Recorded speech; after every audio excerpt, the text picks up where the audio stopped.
Darius's initial years as king were marked by widespread revolts across the Achaemenid territories, indicating a lack of universal acceptance of his rule and the instability that followed the tumultuous succession.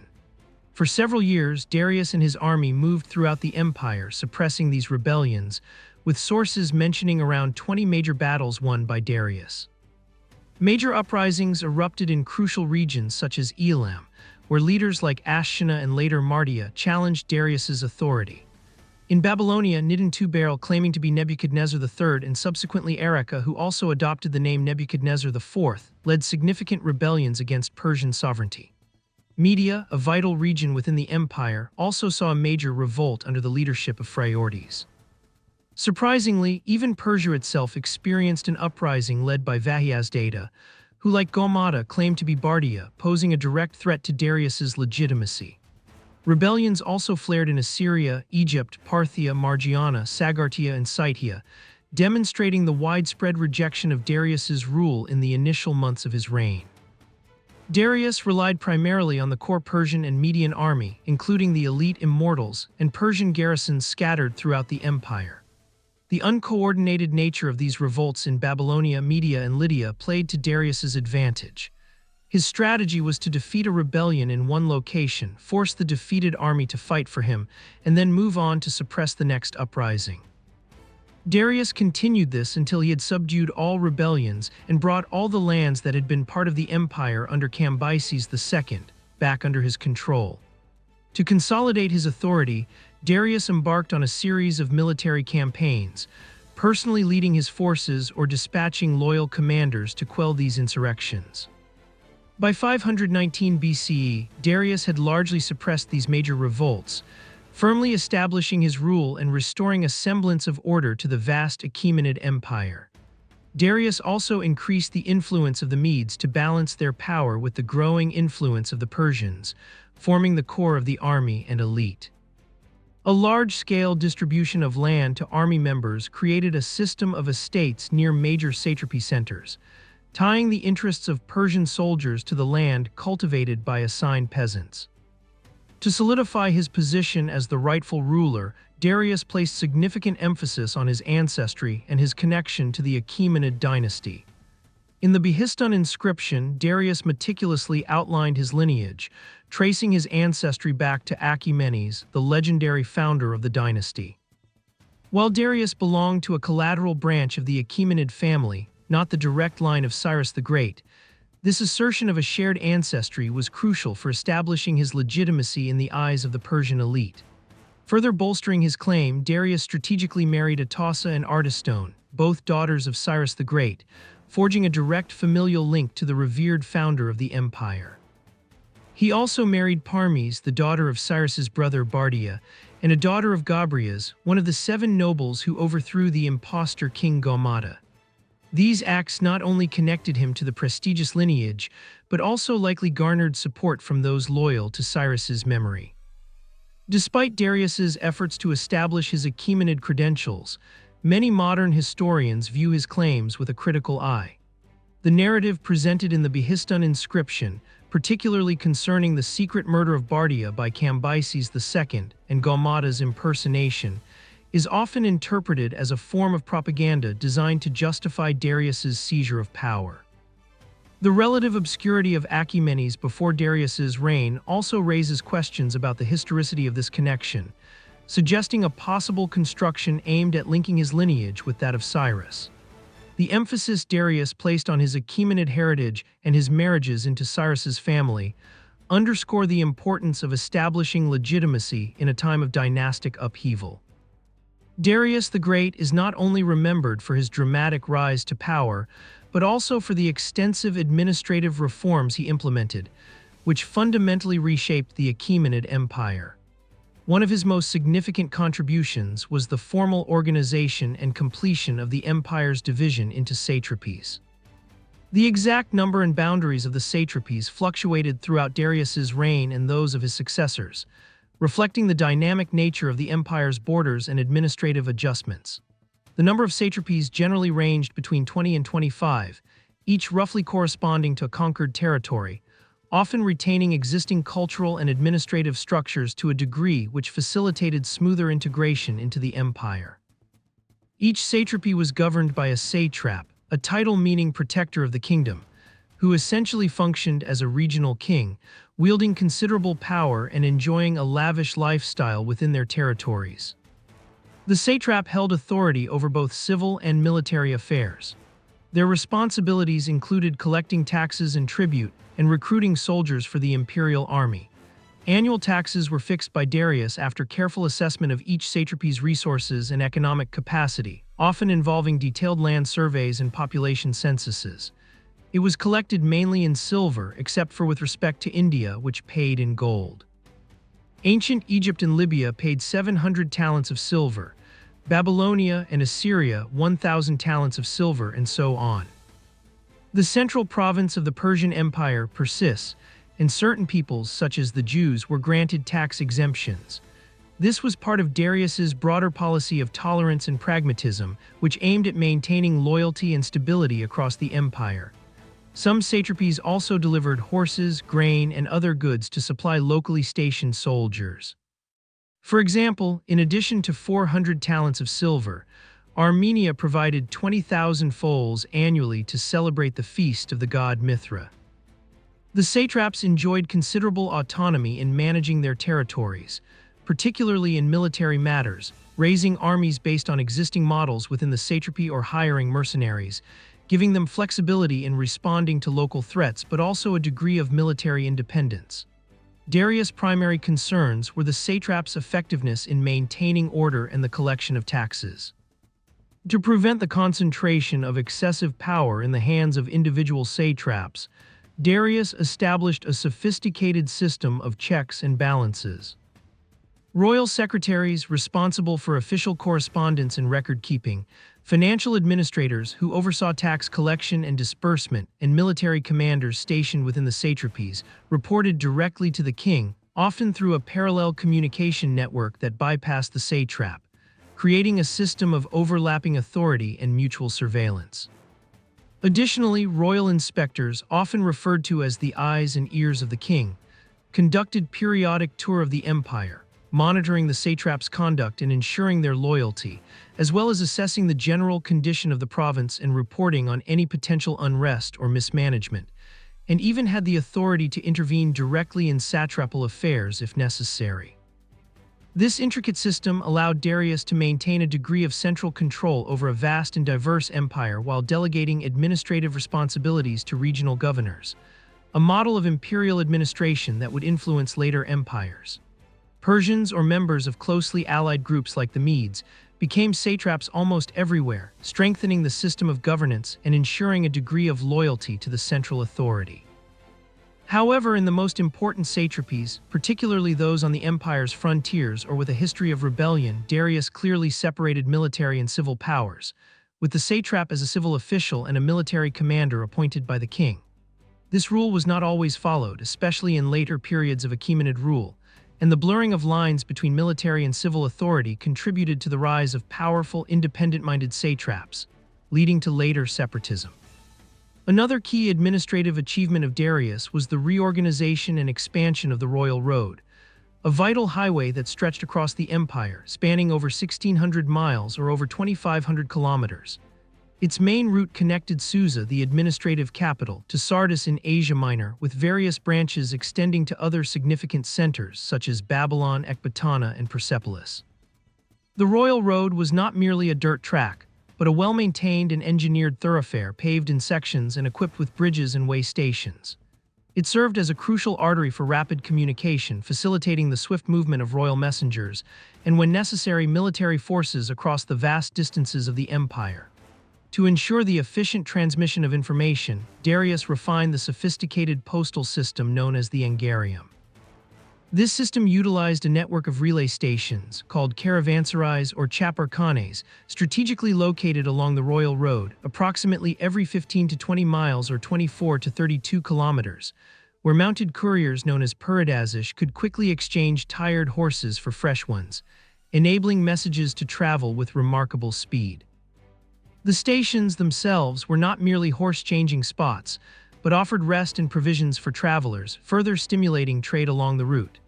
The royal road likely originated from an older Assyrian route, which Darius I improved and extended to an unprecedented scale to meet the needs of his sprawling empire.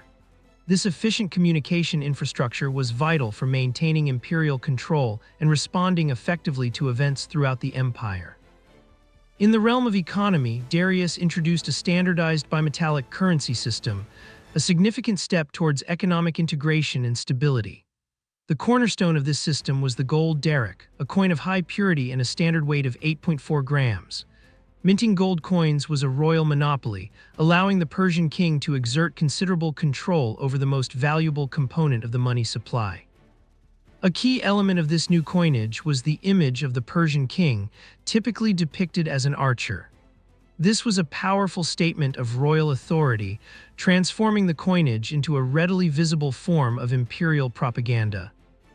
The daric was widely recognized and trusted throughout the ancient world, significantly reducing transaction costs and facilitating trade and commerce within the empire and with neighboring regions, even stimulating longer-distance trade routes.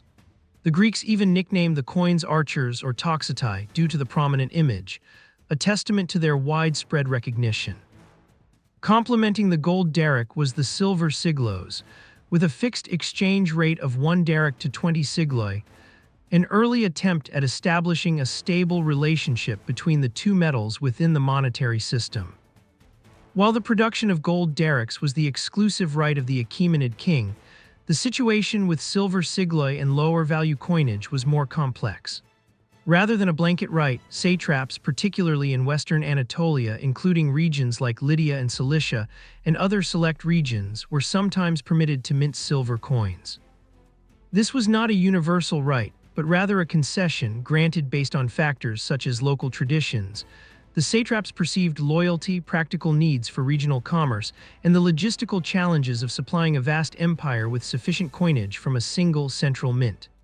Allowing trusted satraps this limited autonomy may also have been a calculated political move to foster loyalty.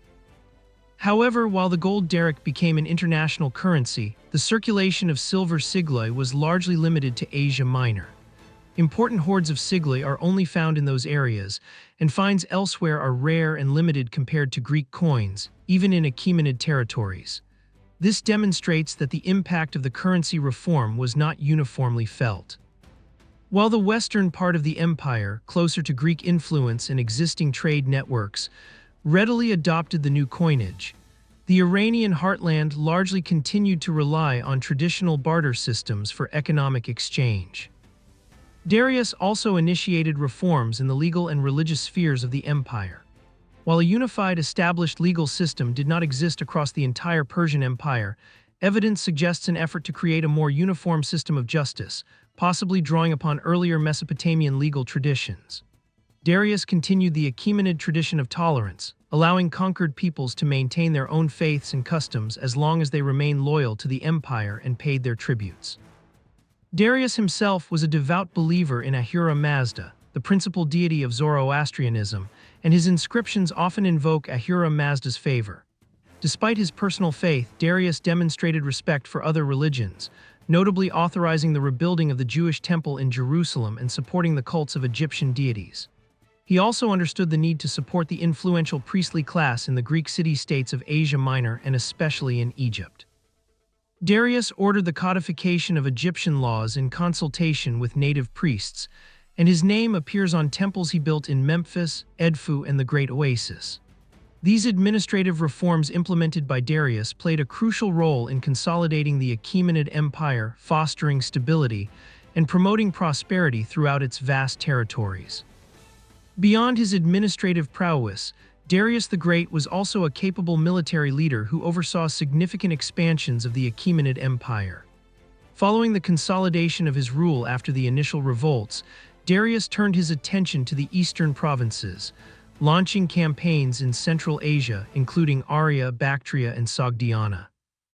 Around 515 BCE, Darius led a major expedition into the Indus Valley, where he secured control of parts of modern-day Pakistan and northern India, including the Punjab region.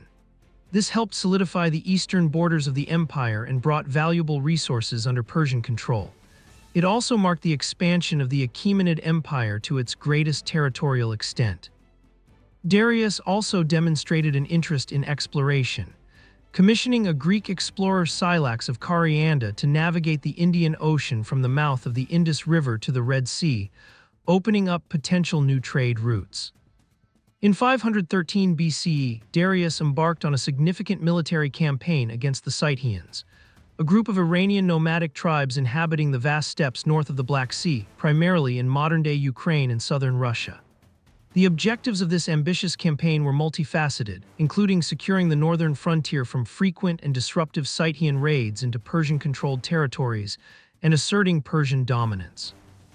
A possible secondary objective was economic control.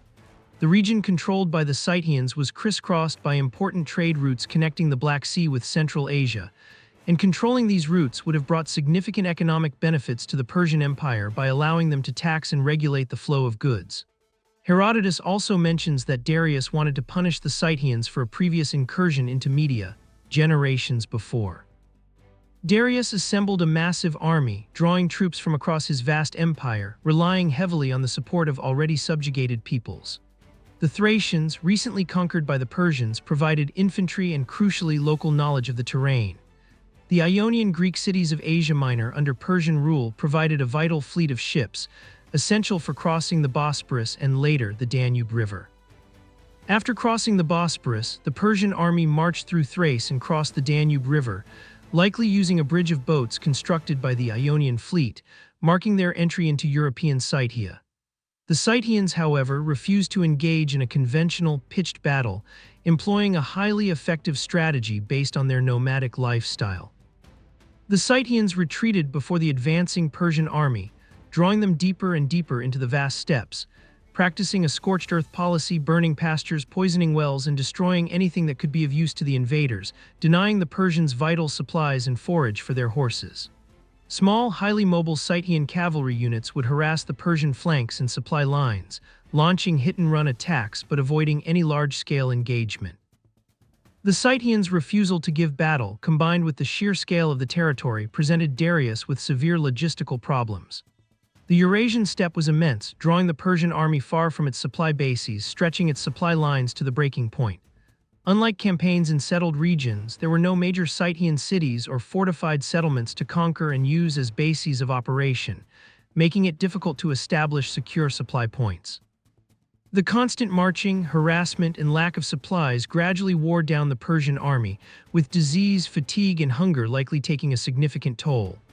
It was in this situation when the Scythians sent symbolic messages to Darius: a bird, a mouse, a frog, and 5 arrows. As Herodotus recounts, the Persians asked the bearer of these gifts what they meant, but he said that he had only been told to give the gifts and then leave at once.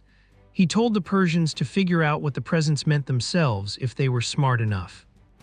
When they heard this, the Persians deliberated. Darius's judgment was that the Scythians were surrendering themselves and their earth and their water to him, for he reasoned that a mouse is a creature found in the earth and eating the same produce as men, and a frog is a creature of the water, and a bird particularly like a horse. And the arrows signified that the Scythians surrendered their fighting power. This was the opinion declared by Darius, but the opinion of Gobryas, one of the 7 who had slain Gaumata, was contrary to it. He reasoned that the meaning of the gifts was, unless you become birds and fly up into the sky, or mice and hide in the earth, or frogs and leap into the lakes, you will be shot by these arrows and never return home. The true meaning of these symbols remains uncertain, leaving room for interpretation. Eventually, Darius, recognizing the uselessness of continuing the pursuit, ordered a withdrawal. The Persian army, weakened and depleted, began a difficult retreat back towards the Danube. The Ionian Greeks, who had been ordered to guard the bridge of boats across the Danube, played a crucial role in the Persian escape. Despite pressure from the Scythians, who urged them to destroy the bridge and trap Darius, the Ionians, under the leadership of Histius of Miletus, maintained the bridge, allowing the Persians to cross back into Thrace. This decision was likely motivated by a complex mix of fear of Persian reprisal, internal political calculations, and perhaps a degree of loyalty or at least self-preservation. The retreat saw further losses for the army. While the campaign did not result in a decisive Persian victory or the conquest of Scythia, it wasn't a complete failure. The expedition reinforced existing Persian control over Thrace and parts of Macedonia, solidifying the empire's European holdings. While the Scythians were not subdued, the campaign may have served as a partial deterrent, demonstrating the lengths to which the Persian Empire would go to project its power. After the Scythian campaign, Darius delegated direct military command to his trusted generals, such as Megabazus and Otanes, and never personally led armies in the field again. The reign of Darius I also marked the beginning of direct, sustained conflict between the Persians and the Greek city-states.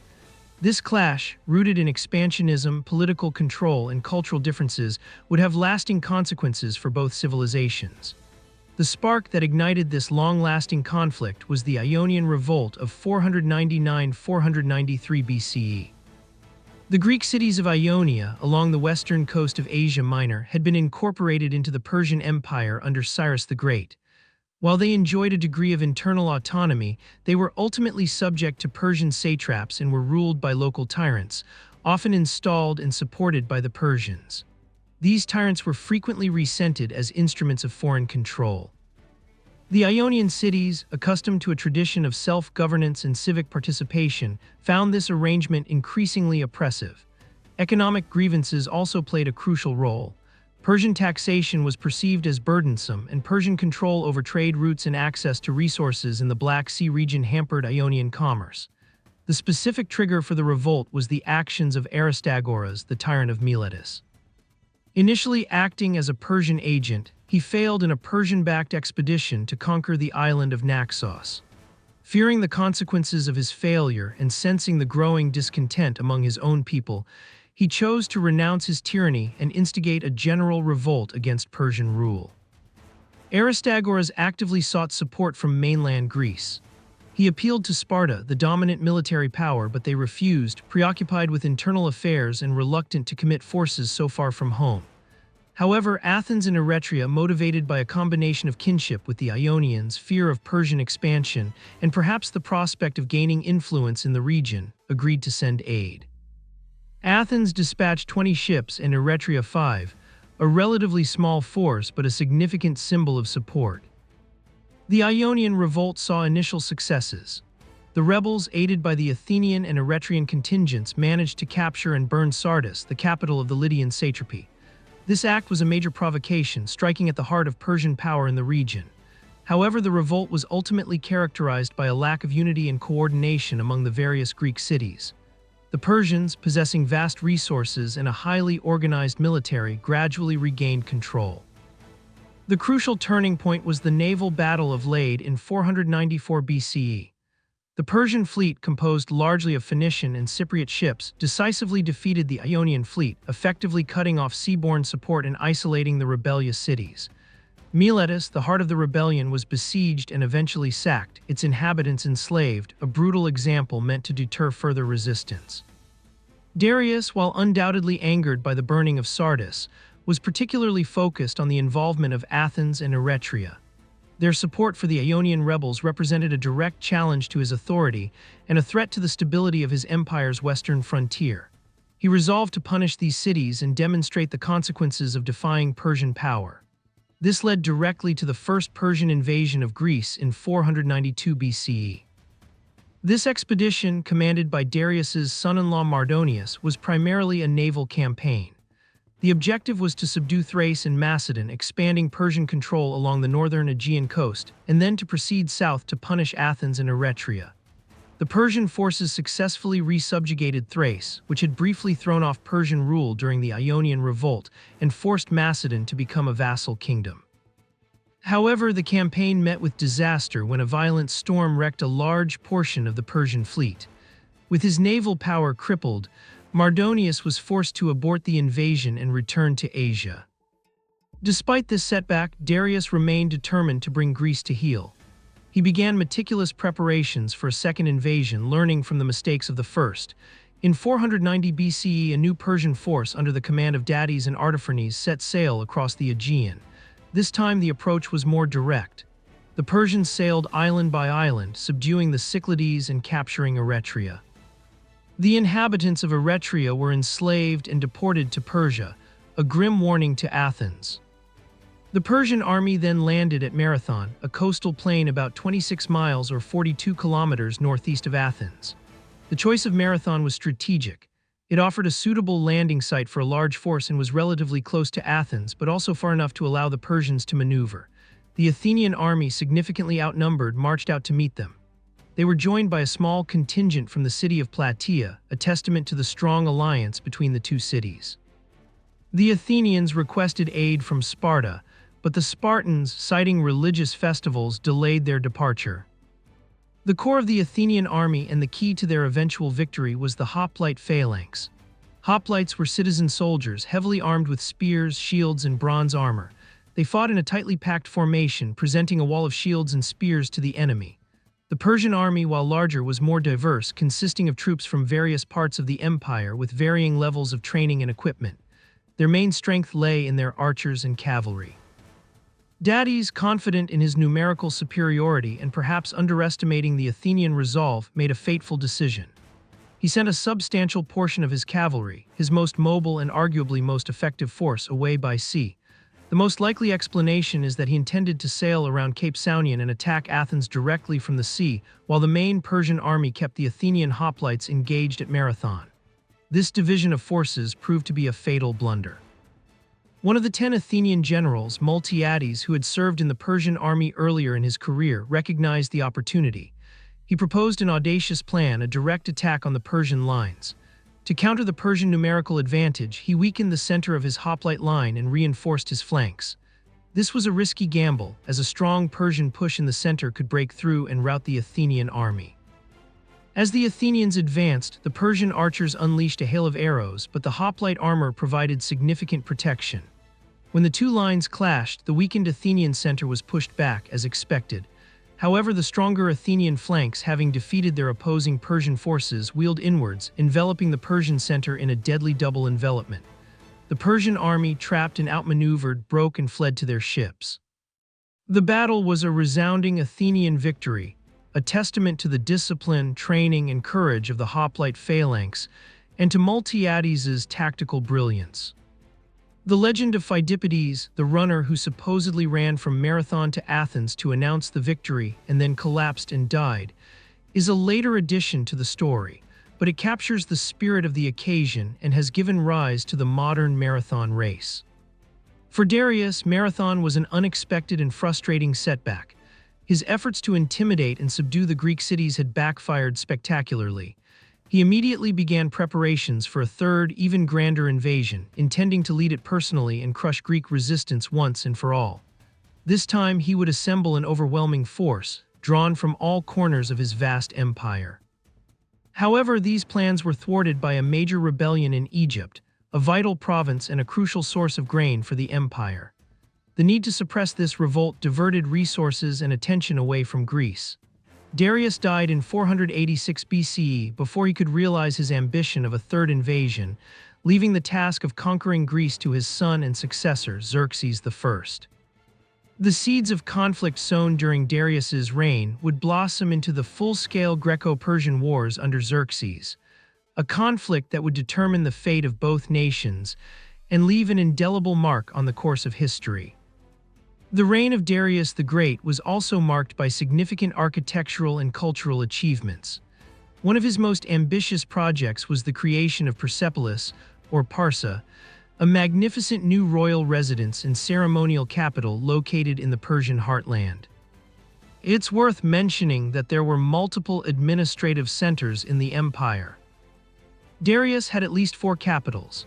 Pasargadae was the first capital of the empire, which became less important under his rule.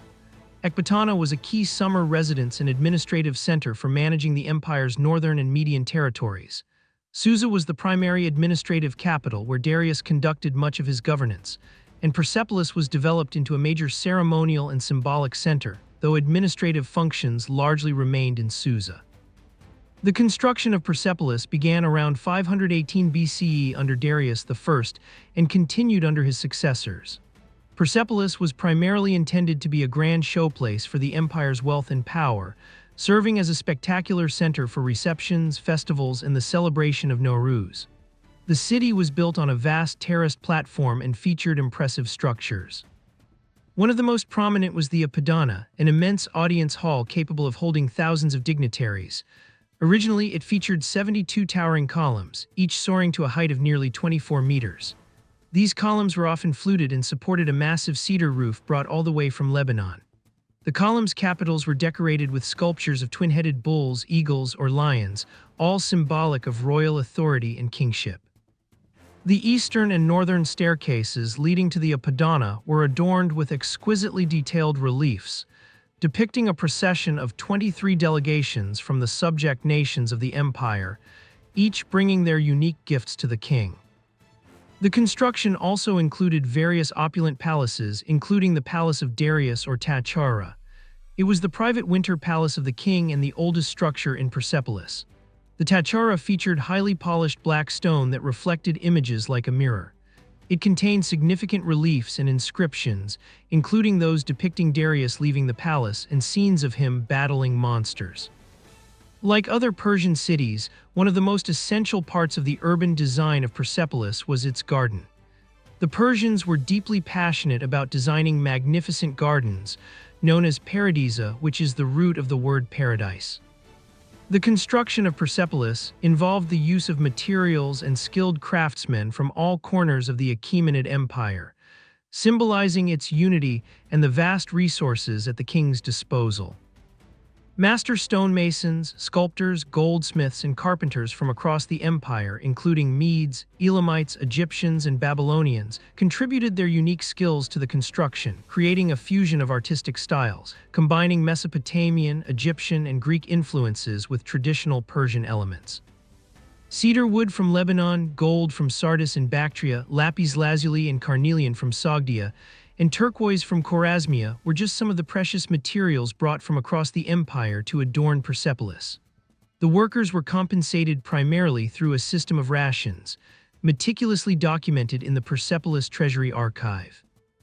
These rations, consisting mainly of barley, beer, and sometimes wine and meat, were distributed based on skill level and position, with skilled craftsmen and supervisors receiving larger shares than unskilled laborers. Women and children also formed part of the workforce, receiving rations, though typically less than adult men. While payments in silver siglos are also recorded, these were less common and likely served as bonuses for specific tasks or for highly specialized individuals, rather than a regular wage. This system of royal provisioning, where the state collected resources and redistributed them to support projects and workers, was a hallmark of the Achaemenid administration.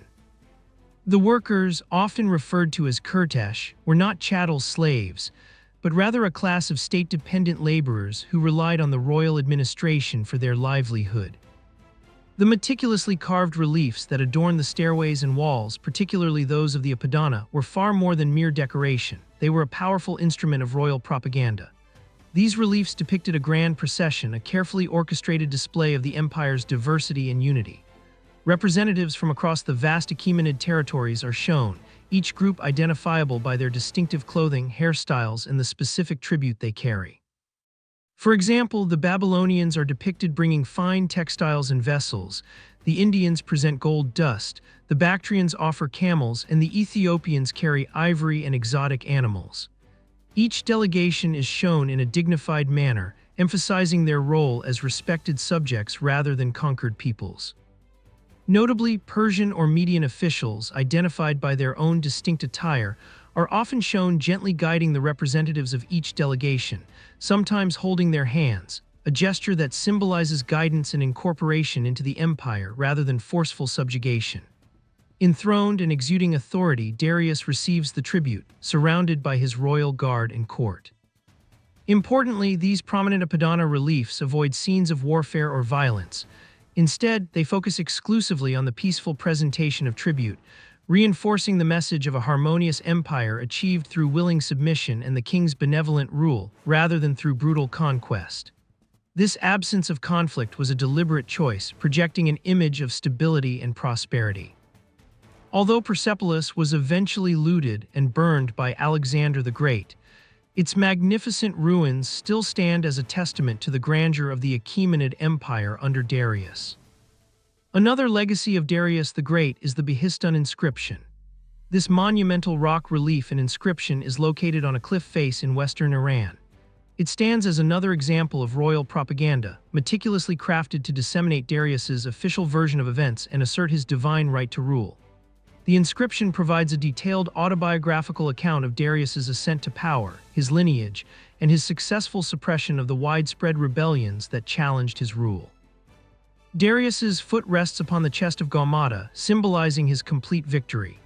Crucially, the Behistun inscription contains the same text in 3 languages: Old Persian, Elamite, and Babylonian, making it a Rosetta Stone for the decipherment of cuneiform script and providing invaluable insights into the languages and history of the ancient Near East. The inscription's narrative consistently portrays Darius as a ruler chosen by Ahura Mazda to restore order and truth to the empire, contrasting himself with the perceived falsehood of his opponents. Darius the Great died in 486 BCE, leaving behind a vastly expanded, meticulously organized, and culturally rich empire. His reign, though beginning in turmoil and marked by both military conquest and shrewd diplomacy, ushered in an era of unprecedented stability and prosperity for the Achaemenid dynasty. His administrative reforms, impressive building projects, and the legacy he crafted in stone all contributed to a lasting image of power and control. But the story of the Achaemenid Empire doesn't end with Darius. In our next episode, we will explore the reign of his son, Xerxes I, and the continuation of the epic clash between Persia and the Greek city-states.